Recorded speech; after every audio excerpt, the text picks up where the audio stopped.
One of the most common concerns people have when beginning creatine supplementation is the potential for bloating.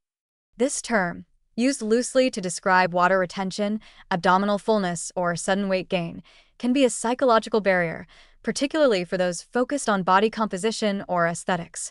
The science behind creatine-associated bloating, however, reveals a more nuanced picture. While creatine can lead to temporary increases in water retention, especially during the initial phase of use, this effect is usually localized to muscle tissue, not the stomach or subcutaneous fat. Moreover, with proper dosing and hydration, the sensation is typically mild, short-lived, and outweighed by the long-term physical and cognitive benefits creatine offers. At its core, creatine functions as a phosphate donor to regenerate ATP, the energy currency of the cell. In the process, it also draws water into muscle cells to help maintain an optimal environment for energy reactions, protein synthesis, and cell signaling. This intracellular water retention is actually one of the mechanisms behind creatine's muscle-enhancing effects. It promotes an anabolic state within the cell that supports strength gains and muscle growth over time. But because water shifts rapidly, users, especially during the first week of supplementation, may feel slightly heavier or puffy, particularly if they've adopted a traditional loading phase of 20 grams per day. This bloating effect is often overstated. In most cases, it doesn't reflect true gastrointestinal distension or fat accumulation. The few pounds of weight gain that some users experience early on are due to increased water content within muscle tissue, not under the skin or around the waistline. However, this shift in water distribution can still feel unfamiliar, especially for those who are lean, sensitive to body changes, or actively monitoring their physique. For some, the subjective feeling of fullness or tightness can be interpreted as bloating, even when there's no digestive discomfort or visible swelling. The way creatine is dosed plays a significant role in how noticeable this effect becomes. The conventional loading phase, 20 grams per day for 5 to 7 days, often split into 4 doses, saturates muscle stores quickly but also increases the likelihood of water retention and gastrointestinal upset. Many people experience bloating or cramping not from creatine itself, but from taking large doses at once, particularly on an empty stomach or without adequate hydration.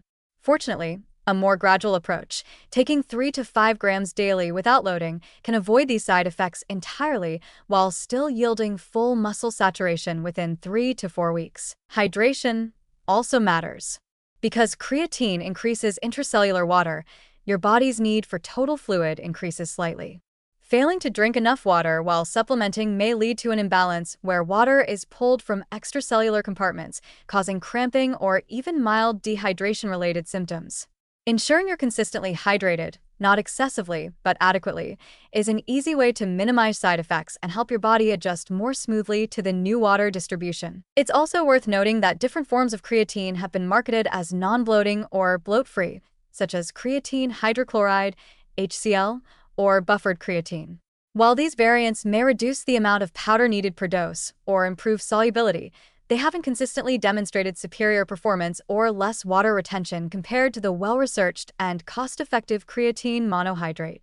In the vast majority of clinical trials showing benefit, whether for muscle performance, brain health, or anti-aging effects, plain creatine monohydrate is the compound used, and it's both safe and effective when taken correctly. If bloating does occur and becomes uncomfortable, small adjustments can often solve the problem. Reducing the dose to 2 to 3 grams per day and spacing it with meals can make a significant difference. Some people also find that mixing creatine into smoothies or pairing it with carbohydrates improves absorption and reduces stomach upset. Tracking your body weight and hydration can help you distinguish between transient water shifts and more meaningful weight changes. And for most users, any sensation of bloating fades after the first week, once the body adapts to the new fluid balance. In the long run, the transient discomfort of bloating, if it happens at all, is minimal compared to the benefits creatine offers. For athletes, it supports improved power, strength, and training volume.